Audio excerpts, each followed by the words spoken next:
The San Antonio Spurs may be a landing spot for Giannis Antetokounmpo, but the latest reports suggest that it's another star player that they've got their eyes on. I'm talking Kevin Durant. We've got a big update here on that. I'm Trevor Lane. This is the Basketball Bulletin. Make sure you subscribe right now. About 70% of you watching are not subscribed to the channel. Let's fix that. Hit that subscribe button. All right, check this out. Here's the latest from Shams Charania, and then I'm going to break down exactly what the Spurs can actually do to land Kevin Durant from the Phoenix Suns. So let's give this a look right now. And Wemby, he's been doing some on-court stuff. We've been seeing it on social media, so that should be a positive sign. And the Spurs, everything I hear, they fully expect him to be ready to go for the start of next season, for the start of training camp. That is amazing news for the San Antonio Spurs. And the NBA. Yeah, we'll talk about that. For Wemby to be ready. Back-to-back rookies of the year. Wemby doesn't want anything to do with the Pacers, but I understand what you're talking about. It's good for the NBA. They also have a ton of assets. They have tradable contracts. They have the number 2 pick. They have the number 14 pick in this year's draft. They have a bunch of tradable picks as well moving forward. They have all their picks. So El Jefe. Whether there's a player like a Giannis Antetokounmpo, I think a Kevin Durant's another guy that the Spurs, there was mutual interest in at the deadline. I think they're going to be looking very actively to see, is there a wing player we can bring in that could take us over the top? Okay. First and foremost, did you hear those words? Mutual interest. Absolutely critical. Mutual interest between Kevin Durant and the San Antonio Spurs. Without that, this does not get done. So that's a big hurdle to clear, that there is mutual interest between those two sides, or at least that there was at the trade deadline. The reason is because Kevin Durant is going to hit free agency in 2026. Yes, Kevin Durant is going to be turning 37 before the start of next season, but he's still a very, very impactful player, and any team that would trade for him is going to want to sign him to a new deal. They're going to want assurances that he will stay past just one season. So Kevin Durant has to want to go to the place he's being traded to. He can also try to scuttle any deal by simply saying, no, I don't want to be there. I will leave in free agency the next summer. And that would, in theory, prevent another team from really trading for him, because they wouldn't be willing to give up significant assets in order to get just 1 year of Kevin Durant. So KD, bottom line, has a lot of say in where ultimately he's going to land. So hearing that there is mutual interest between the Spurs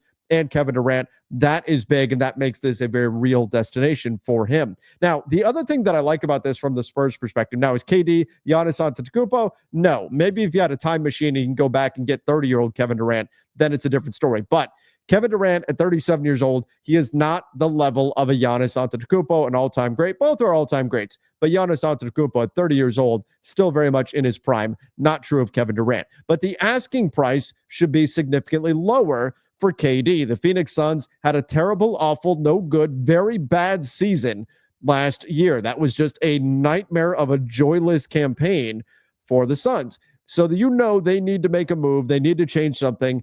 It's going to be difficult to trade Bradley Beal, who has a no-trade clause and is certainly not worth the money that he's getting right now when he's at $53 million for next season, and then a $57 million player option for the year after that. Ouch. That hurts. They don't want to trade Devin Booker. We know that. So Kevin Durant is really the only significant piece that you can move in order to make real change to this roster. Sure, they can look to move some other guys, maybe Royce O'Neal, Grayson Allen, guys like that. But if you're going to do something significant, it's going to have to be KD. And the word has been for a while now that that's the direction the Suns are going to move in. So what would the Spurs be getting in Kevin Durant? Well, they'd be getting a guy who last season at 36 years old put up 26.6 points, 6 boards, 4.2 assists, 53% from the field and 43% from three. The man is a sniper. He is so good. He's one of the all-time greats in the NBA, one of the greatest scorers we have ever seen, and he would immediately give the Spurs another weapon. But really, it's not so much what the Spurs would be getting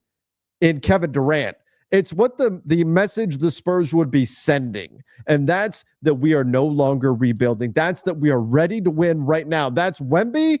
Let's go. Wemby expected to come back from his blood clot at the start of next season here. Shams Charania was just talking about that with Pat McAfee. That's big. This would be a sign that the San Antonio Spurs are no longer looking towards the future, and they're trying to win right now. And it makes a lot of sense. It's scary for the West.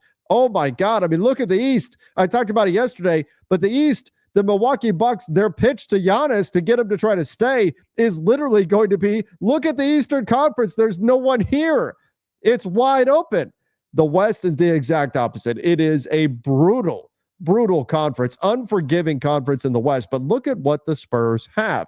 Victor Wembanyama, already one of the top players in the NBA. They traded for De'Aaron Fox last year. Great. Now you've got a pretty good two-man grouping there. Add Kevin Durant to that mix, and off you go. You would have not only your big man in Wemby, who's got that crazy wingspan, who's insanely tall, can do things that most guys his size, and there's very few guys his size, could ever dream of doing. You've got not just Wemby, but then KD on the wing. Think about the amount of length you can put on the floor, in addition to the speed of De'Aaron Fox. So how do you get a deal done in order to land Kevin Durant with the San Antonio Spurs? Well, first and foremost, first apron space, the Spurs, no problem. $48.9 million below the first apron. They've got plenty of flexibility right there. What that means is that they could theoretically take back more money than they send out in a trade and be okay with triggering a hard cap at that first tier apron. So they've got enough wiggle room right there. It's nice when you've got Victor Wembanyama, one of the superstars in the NBA, only making $13 million. But still, you're going to want to stack up some salaries, and you have to send some stuff that the Phoenix Suns are actually going to want. So if you're the Suns, your idea should be to try to take Kevin Durant and turn him into 2 or 3 players that can all fit around Devin Booker and to a lesser degree around Bradley Beal. But really, you're building around Devin Booker. So that would be the concept. Obviously, De'Aaron Fox would stay. Victor Wembanyama would stay. Stephon Castle, I would be shocked if the San Antonio Spurs would give him up in any kind of a deal. But Keldon Johnson, $17.5 million. That could be an interesting piece for the Suns to go after. Harrison Barnes, $19 million and expiring. Might he be a path to make sure that you have future flexibility if you are the Phoenix Suns? And just $19 million and a veteran player who could help Devin Booker in the meantime. Maybe Devin Vassell gets into the mix. I question his fit with Devin Booker on the Suns already, but certainly a talented player if you decide that you really want him involved. And personally, I like Devin Vassell a lot. You could turn it into a 3-team trade and then try to have other value going to Phoenix in that kind of situation. So there are interesting pieces. And then when we get into draft capital that the San Antonio Spurs will have access to, they've got picks that they can put in. Now, I know everybody will jump to the second overall pick. And if I am the San Antonio Spurs, I would not be willing to give up the second pick in exchange for Kevin Durant. I'm not willing to do that. KD is a legend, of course, but that pick is simply too valuable. But the number 14 pick, okay. So if we're talking Keldon Johnson, Harrison Barnes, any kind of salary filler, a 14th pick to the Phoenix Suns, maybe a future pick could get added in, something like, I don't know, let's throw in the 2028 Boston pick or the 2027 Chicago pick. This is the benefit of having all this kind of draft capital that the Spurs have that they can pull from. They've got multiple picks in 26, multiple picks in 27, multiple first-round picks in 28. What that means is that you could trade any of those picks and still not trigger the Stepien rule. As long as you have a first-round pick in that year, it satisfies the Stepien rule against trading multiple first-round picks in consecutive years. So there's some flexibility there that the Spurs have by having these multiple picks. Again, if I'm San Antonio, I would not be willing to part with the number 2 pick for Kevin Durant, not at 37 years old.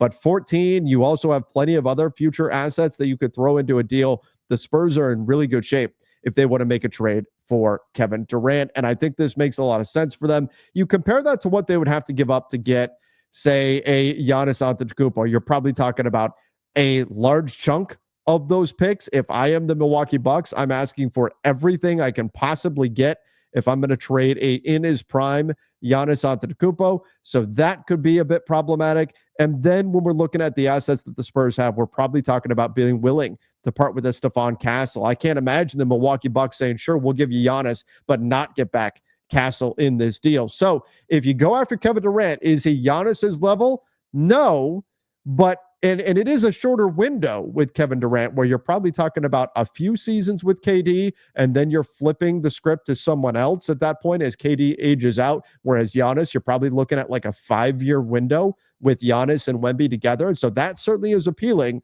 but you could definitely get Kevin Durant at a much cheaper cost than going and getting Giannis. You'd have to be willing to part with Stephon Castle, probably the number 2 pick, maybe future picks.